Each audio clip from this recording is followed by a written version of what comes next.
சில பேர் நான் நாட்டு மக்களுக்காக சாட்டையால் என்னை அடித்துக் கொள்கிறேன். சில நேரங்கள்ல நான் தளபதியை நினைத்து வருத்தப்படுவது உண்டு. அவரை எதிர்த்து கிட்டத்தட்ட 50 ஆண்டு அரசியல் பாரம்பரியம் இருக்கக்கூடிய நம்முடைய முதலமைச்சர் அண்ணன் தளபதி அவர்கள், கழகத்தின் தலைவர் அண்ணன் தளபதி அவர்கள், அவருக்கு ஒரு நல்ல எதிரி கிடைச்சிருக்கு. அது கூட இல்ல, பேர் சொல்லக்கூடிய ஒரு எதிரி கூட அவர் கண்ணுக்கு தெரியாத ஒரு இடத்திலே அவர் நின்று கொண்டிருக்கிறார். ஆனா தமிழ் துரோகிகளை எதிர்த்து, தமிழ் மக்களின், தமிழ் இனத்தின் துரோகிகளை எதிர்த்து, தமிழன் தமிழன் தமிழன் என்று சொல்லிக்கொண்டு தமிழர்களை கொச்சைப்படுத்தக்கூடிய, தமிழர்களை இழிவுபடுத்தக்கூடிய, தந்தை பெரியாரை இழிவுபடுத்தக்கூடிய சில கூலிக்காரர்களை எதிர்த்து அரசியல் செய்ய வேண்டிய ஒரு நிலைக்கு அவர் தள்ளப்பட்டிருக்கிறார். அதனாலதான் ஒருவேளை பொழுது போடும் அப்படிங்கிறதுக்காக ஒரு கவர்னரை கொண்டு வந்து வச்சிருக்காங்க. அவரும் இல்லைன்னா எல்லாருக்கும் போர் அடிக்கும் இல்லையா? அவர் கவர்னர் மாதிரி இல்ல, ஆளுநர் மாதிரி இல்ல, நல்ல அரசியல்வாதி போல ஒரு எதிர்கட்சி இருக்கக்கூடிய ஒருவர் எப்படி செயல்பட வேண்டுமோ அப்படி செயல்பட்டு கொண்டிருக்கிறார். அவர் சட்டமன்றத்துக்கு வருவார், ஆனா பாதியிலேயே எழுந்து போயிடுவார். நான் கூட ஆர்ப்பாட்டத்தின் போது கேட்டேன், எதுக்கு வரீங்க? வீட்டுல இருந்தே லீவ் லெட்டர் கேட்டீங்கன்னா, லீவ் லெட்டர் எழுதி கொடுத்தீங்கன்னா தளபதி பரவாயில்ல வீட்டுல இருந்தோம்னு சொல்லிடுவார், வான்னு சொல்ல மாட்டார். பல ஆண்டுகளுக்கு முன்னால் சுரண்டையிலே ஒரு கொடியேற்று விழா நிகழ்ச்சி என்று என்னை அழைத்தார். அந்த நிகழ்ச்சியிலே ஏறத்தாழ ஒரு 15-20 கொடியேற்ற கூடிய நிகழ்வுகளை வைத்திருந்தார். முதல் நிகழ்ச்சி தொடங்கி அந்த கொடியேற்றம் முடியும் வரை அவர் எந்த வண்டியிலையும் ஏறல. அந்த எங்களுடைய காரோடு தொடர்ந்து ஓடி வந்து நாங்க கூட தயவு செய்து வண்டியில எங்களோட வாங்கன்னு சொன்ன பொழுது, இல்லை இல்லை, இந்த நிகழ்ச்சி நான் மிகுந்த பாடுபட்டு இந்த நிகழ்ச்சியை உருவாக்கி இருக்கிறேன், அதனால நானே நடந்து வந்து நானே ஓடி வந்துதான் இந்த நிகழ்ச்சியை நடத்தி காட்டுவேன் என்று அந்த வாகனங்களோடு ஓடி வந்த அந்த நினைவு என் கண் முன்னால் இன்றும் இருக்கிறது. ஏன்னா அவரும் இன்னைக்கும் அப்படியே தான் இருக்கார். அதே திராவிட முன்னேற்ற கழகத்தின் அடிமட்ட தொண்டராக எந்த பதவி பொறுப்பை பெற்றிருந்தாலும் அந்த உழைப்பு, அதே அர்ப்பணிப்பு, அதே ஆர்வம், அதே பதட்டம், இது எதுவும் மாறாத ஒரு மாவட்ட கழக செயலாளராக அவர் செயல்பட்டு கொண்டிருக்கிறார். இந்த மேடையிலே மிகுந்த மகிழ்ச்சி அளிக்கக்கூடியது, பல ஆண்டுகளுக்கு பிறகு அம்மையார் ராஜம்ஜான் அவர்கள் கலந்து கொண்டிருக்கக்கூடிய ஒரு நிகழ்ச்சியிலே நானும் கலந்து கொண்டு அதே மேடையிலே உரையாற்றக்கூடிய ஒரு வாய்ப்பை பெற்றிருக்கிறேன் என்று நினைத்து பார்க்கும் பொழுது மற்றற்ற மகிழ்ச்சியும் பெருமையும் தரக்கூடிய ஒரு நிகழ்வாக இது மாறி இருக்கிறது. இந்த பொதுக்கூட்டத்தின் தலைப்பு திராவிட மாடல் ஆட்சி. இந்த திராவிட மாடல் அப்படிங்கிற வார்த்தையே நிறைய பேருக்கு இன்னைக்கு அந்த வார்த்தையை கேட்டாலே அவங்கள கலங்க வைக்கக்கூடிய ஒரு வார்த்தையாக அந்த திராவிட மாடல், திராவிட மாடல் அப்படிங்கிறது மாறி இருக்கிறது. ஏனென்றால் நமக்கு பகைவர்களாக, நமக்கு எதிராக நிற்கக்கூடியவர்கள் திராவிடம் என்பதை உடைக்க வேண்டும் என்று நினைக்கக்கூடியவர்கள். திராவிடங்கிறது, திராவிட மாடல் ஆட்சிங்கிறது எல்லாருக்குமான ஆட்சியாக இருக்க வேண்டும். நம்முடைய முதலமைச்சர் அண்ணன் தளபதி அவர்கள் பேசும் பொழுது திராவிட மாடல் ஆட்சி என்பது எல்லாருக்குமான ஆட்சி என்று தொடர்ந்து வலியுறுத்தி வருகிறார்கள். ஆனால் இந்த திராவிட மாடல் ஆட்சியை எதிர்க்க வேண்டும் என்று நினைக்கக்கூடியவர்கள் யாருக்கும் எதுவும் கிடைக்கக்கூடாது, தனக்கு வேண்டியவர்களுக்கு மட்டும் காலம் காலமாக யாரு பதவி பொருளாதாரத்திலே உயர்ந்து இருந்தார்களோ, கல்வியிலே எல்லாருக்கும் யாருக்கு வாய்ப்பு கிடைச்சதோ, 100 வருஷத்துக்கு முன்னாடி யார் பதவியில் இருந்தார்களோ அவங்களுக்கு மட்டுமே அந்த வாய்ப்புகள் கிடைக்க வேண்டும். மறுபடியும் இந்த நாடு, தமிழ்நாடு 300 வருஷத்துக்கு முன்னாடி 200 வருஷத்துக்கு முன்னாடி எந்த ஒரு நிலையிலே இருந்ததோ அதே இடத்துக்கு கொண்டு போய் நம்மை மறுபடியும் நிறுத்திவிட வேண்டும் என்று நினைக்கக்கூடியவர்கள். நாம் எல்லாருக்கும் எல்லாம் நினைக்கிறோம், அவங்க யாருக்குமே எதுவும் கிடையாது, நாங்க மட்டும் வைத்துக் கொள்வோம். இதுதான் திராவிட மாடலுக்கும் அவங்க மாடலுக்கும் இருக்கக்கூடிய வித்தியாசம்.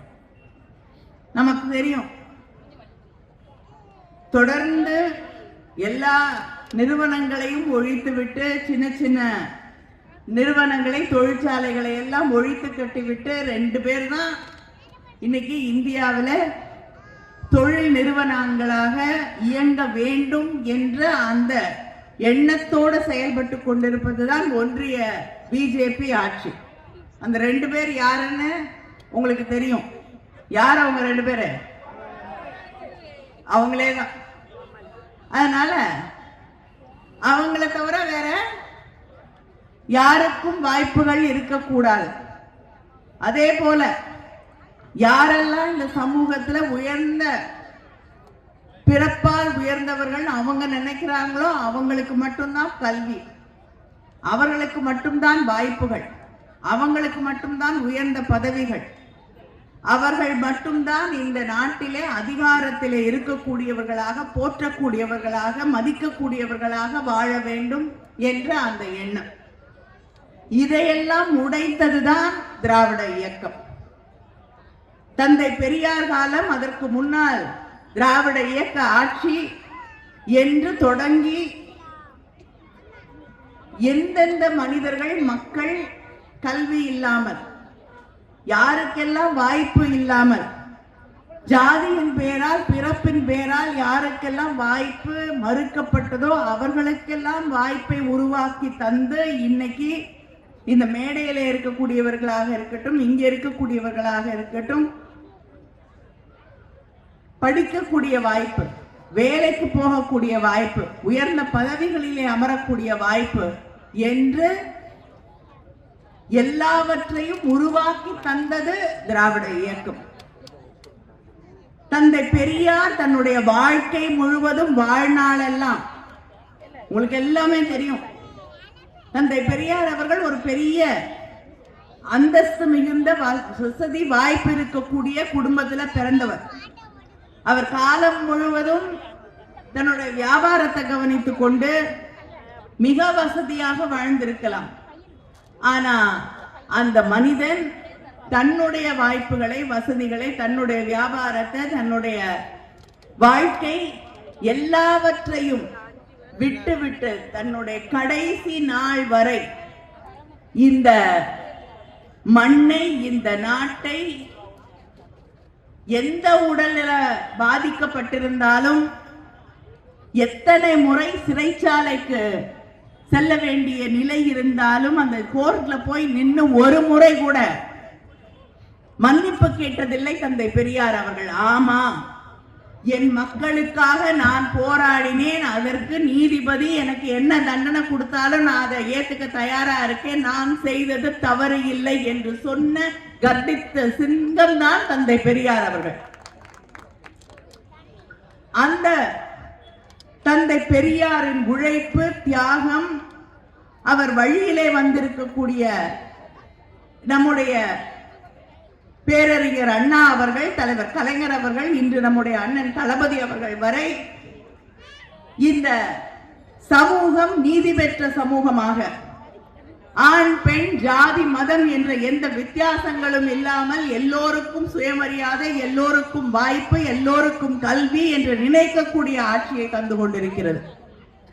ஆனால் தொடர்ந்து நம்மை எதிர்த்து கொண்டிருக்கக்கூடிய பிஜேபி, இங்கே பூங்கோதை அவர்கள் பேசும் பொழுது விஸ்வகர்மா திட்டத்தை பற்றி சொன்னார்கள்.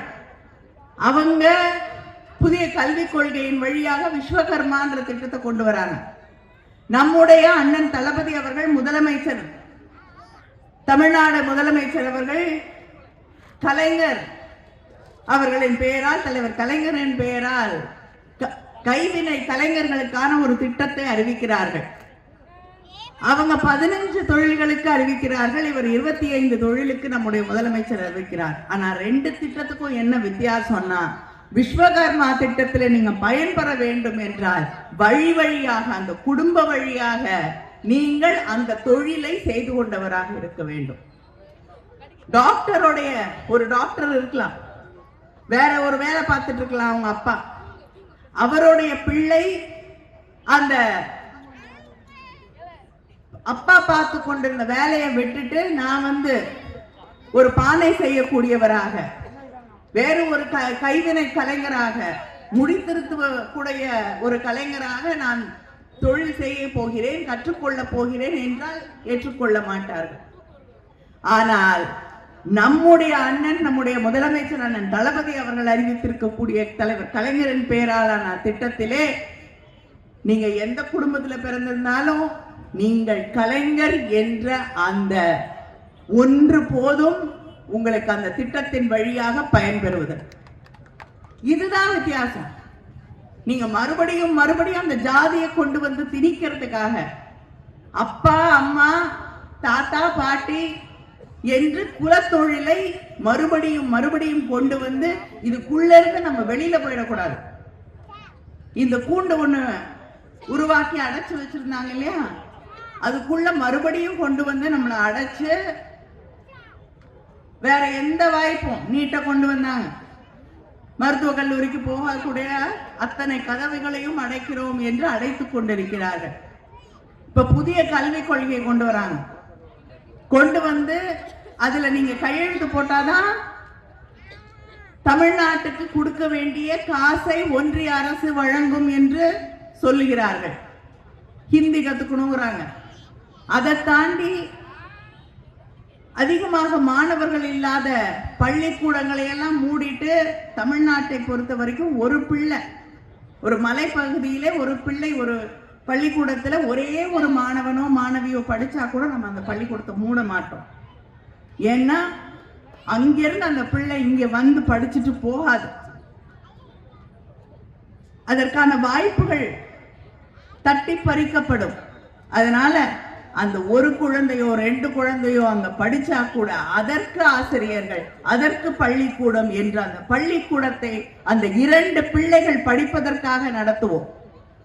ஆனா பிள்ளைகளை பற்றி கவலைப்படாமல் கட்டடங்களை பராமரிக்க வேண்டும் என்று நினைத்து அந்த பள்ளிக்கூடங்கள் எல்லாம் மூடிட்டு அதெல்லாம் ஒரே இடத்துல நடத்தி அந்த பிள்ளைகளுக்கெல்லாம் வாய்ப்பை தட்டி பறிக்கக்கூடிய ஆட்சி தான் பிஜேபி. எல்லாருக்கும் கல்வி என்று நினைக்கக்கூடியது திராவிட இயக்கம், திராவிட மாடல் ஆட்சி.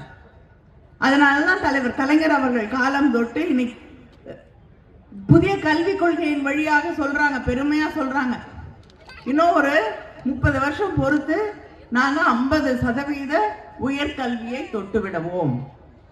இதெல்லாம் எந்த காலத்தையோ தமிழ்நாடு தாண்டி வந்துருச்சு. நம்ம சொல்லி தரணும் அவங்களுக்கு புதிய கல்விக் கொள்கைன்னா என்னன்னு. தமிழ்நாட்டுக்கிட்ட வந்து அவங்க பாடம் படிச்சுட்டு போனோம் பிஜேபி. ஆனா நமக்கு சொல்லி தருகிறேன் என்று வரக்கூடியவர்கள் அவர்கள் நமக்கு வர வேண்டிய நியாயமான நிதியை நம்மிடம் தராமல் அங்க உட்கார்ந்து ஆட்சி பீடத்தில் உட்கார்ந்து மிரட்டி கொண்டிருக்கிறார்கள். நீ பணம் தந்தாலும் தராவிட்டாலும் என் பிள்ளைகளை நான் படிக்க வைப்பேன் என்று சொல்லி நான் புதிய எந்த மாநிலம் கையெழுத்து போட்டாலும் தமிழ்நாடு கையெழுத்து போடாது என்று சொல்லிய முதலமைச்சர் நம்முடைய முதலமைச்சர் அண்ணன் தளபதி அவர்கள். நீங்க சொல்லி தந்த எங்களுக்கு கற்றுக்கொள்ள வேண்டிய அவசியம் இல்லை, நாங்கள் சொல்லி தருகிறோம், எங்கள் பின்னால் நீங்கள் வாருங்கள் என்று சொல்லக்கூடிய அந்த திராணி தமிழ்நாட்டிற்கு இருக்கிறது. ஏனென்றால் தலைவர் கலைஞர் அவர்களுடைய ஆட்சியிலே சின்ன சின்ன கிராமங்கள்ல கல்லூரிகளை உருவாக்கி காட்டிய முதலமைச்சர் தலைவர் கலைஞர் அவர்கள். அந்த வழியில அந்த கல்லூரியில நம்முடைய வீட்டு பெண்கள் படிக்க வேண்டும், இளைஞர்கள் படிக்க வேண்டும். அவங்க கல்வி, உயர்கல்வி எந்த காரணத்திற்கும் தடைபட்டு விடக்கூடாது என்பதற்காகத்தான் புதுமை பெண் திட்டம், தமிழ் புதல்வன் திட்டம் என்று 2 திட்டங்களை அறிவித்து லட்சக்கணக்கான மாணவர்கள் இன்று கல்லூரியிலே போய் படிக்கக்கூடிய வாய்ப்பை உருவாக்கி தந்திருக்கக்கூடிய ஆட்சி திராவிட முன்னேற்ற கழக ஆட்சி.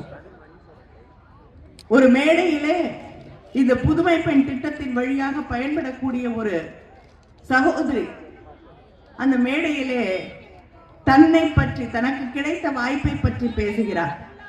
அந்த பொண்ணு 12வது படிக்கும் பொழுதே அந்த வீட்டிலே அவருக்கு திருமணம் செய்து வைத்து விடுகிறார்கள். அதற்கு பிறகு வறுமை இருந்தாலும் ஒரு குழந்தை பிறக்கிறது. அந்த குழந்தையை வைத்துக் கொண்டு அந்த வறுமையிலே அந்த பெண் தத்தளித்து கொண்டிருந்த பொழுது அந்த பிள்ளை பிறந்து 1 ஆண்டிற்கு பிறகு இந்த திட்டம் அறிவிக்கப்படுகிறது. அந்த திட்டம் அறிவித்த பிறகு இந்த வாய்ப்பை பயன்படுத்தி கொண்டு இன்று நான் நர்சிங் படித்துக் கொண்டிருக்கிறேன், படித்து முடிக்க போகிறேன், நன்றி அண்ணா என்று தளபதியை பார்த்த அந்த மேடையிலே அந்த சகோதரி சொல்கிறார், தனக்கு இனிமேல் வாழ்க்கையில எதிர்காலமே இல்லை, கல்வி இல்லை, தன்னுடைய கனவுகள் எல்லாம் உடைந்து விட்டது என்று நினைத்த ஒரு பெண்ணுக்கு, ஒரு சகோதரிக்கு நான் இருக்கிறேன் உனக்கு சகோதரனாக, தந்தையாக என்று திட்டத்தை கொண்டு வந்ததுதான் திராவிட மாடல் ஆட்சி. யாருக்கும் வாய்ப்புகள் இல்லை என்ற நிலை வந்துவிடக் கூடாது என்று நினைக்கக்கூடியவர்கள் நாம். நீ நல்லா வந்துடக்கூடாது என்று நினைக்கக்கூடியவர்கள் அவர். இதுக்கு கூடவே இருந்து இங்க பேசியவர்கள் எல்லாம் டங்ஸ்டன் பத்தி சொன்னாங்க. மிகப்பெரிய போராட்டம் அரிட்டாப்பட்டியில அங்க இருக்கக்கூடிய அந்த மக்கள் தொடர்ந்து திராவிட முன்னேற்ற கழக ஆட்சி அந்த திட்டத்தை எதிர்த்தது. ஏன்னா அது பாதுகாக்கப்பட்ட இடம். அது மட்டும் இல்லாமல் நம்முடைய பாரம்பரியமான எத்தனையோ செல்வங்கள் அந்த இடத்துல புதைந்து கிடைக்கிறது. அந்த இடம் பாதுகாக்கப்பட வேண்டும், அந்த மக்களுடைய வாழ்வாதாரம் பாதுகாக்கப்பட வேண்டும் என்பதற்காக அவர்கள் போராடுகிறார்கள். திராவிட முன்னேற்ற கழகம் எதிர்க்கிறது.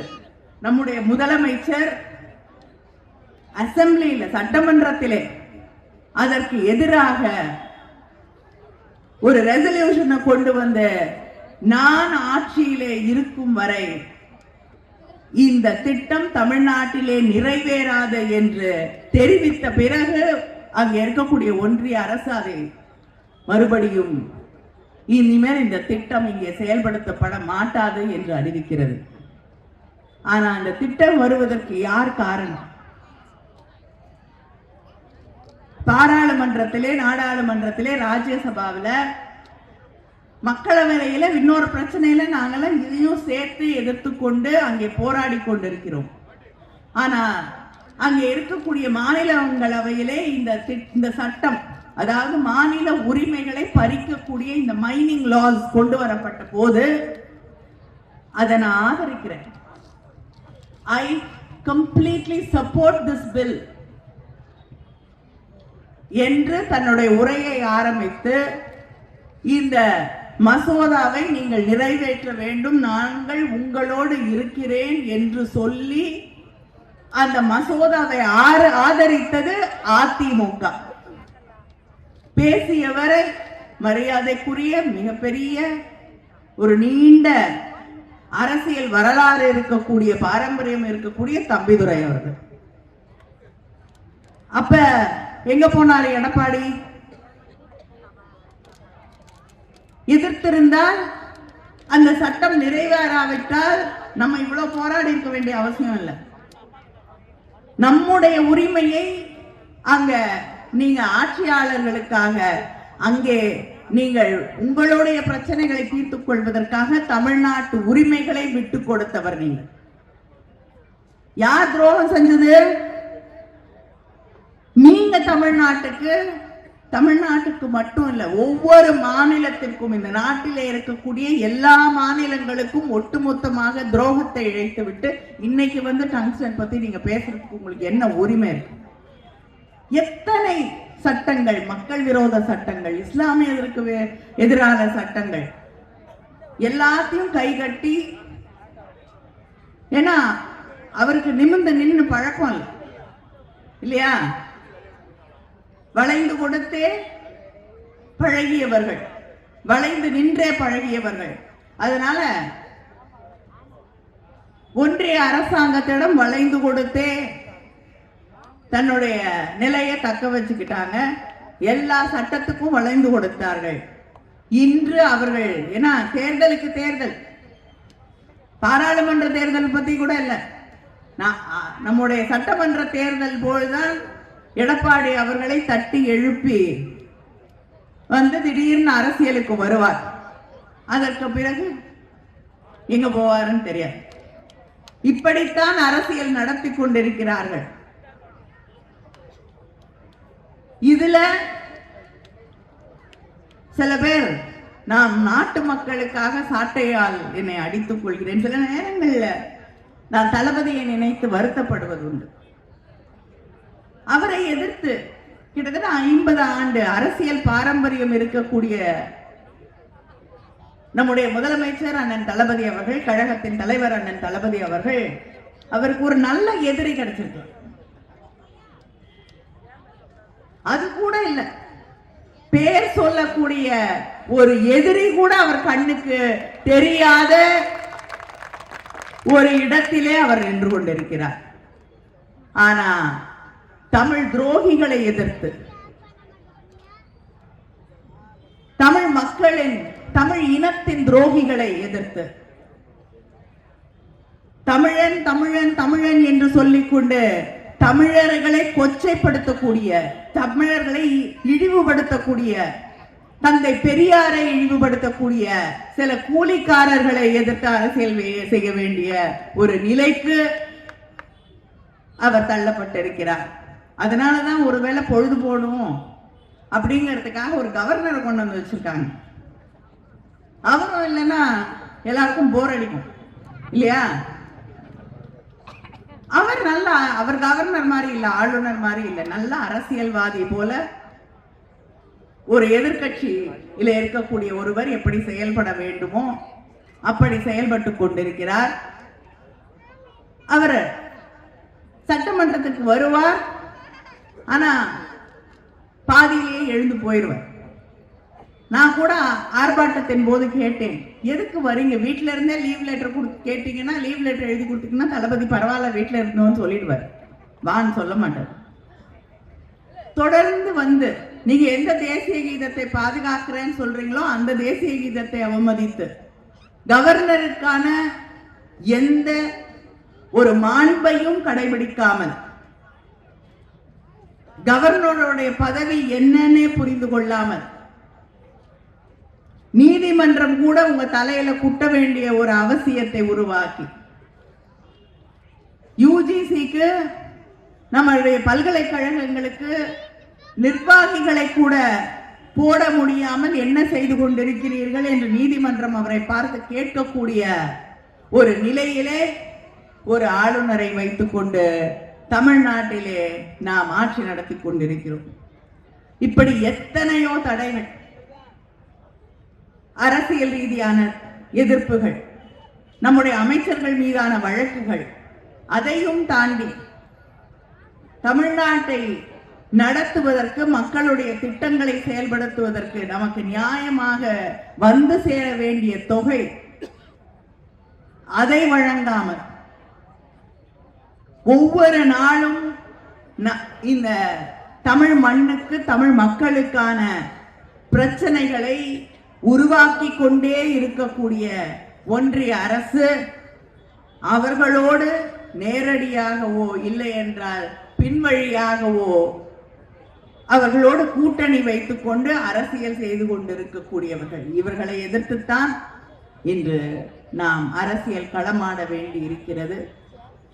எதிரிகள் யாராக இருந்தாலும் நாம் ஒன்றை நினைவிலை வைத்துக் கொள்ள வேண்டும், நம்முடைய கடமை, நம்முடைய கண்ணியம், நம்முடைய கட்டுப்பாடு, கடப்பாடு அத்தனையும் தமிழ் மண்ணை காப்பது, தமிழ் மொழியை காப்பது, தமிழ் இனத்தை காப்பது என்பதை நினைவிலை வைத்துக் கொண்டு நாம் ஒவ்வொருவரும் வரக்கூடிய தேர்தல் மட்டுமில்லை, அதையும் தாண்டி இந்த மக்களை உயிர்ப்போடு, சுயமரியாதையோடு, இது தந்தை பெரியார் மண் என்ற அந்த திமிரோடு, பெருமிதத்தோடு ஒவ்வொரு நாளும் வாழ வைக்க வேண்டியது நம்முடைய கடமை, கடமை, கடமை. நன்றி, வணக்கம்.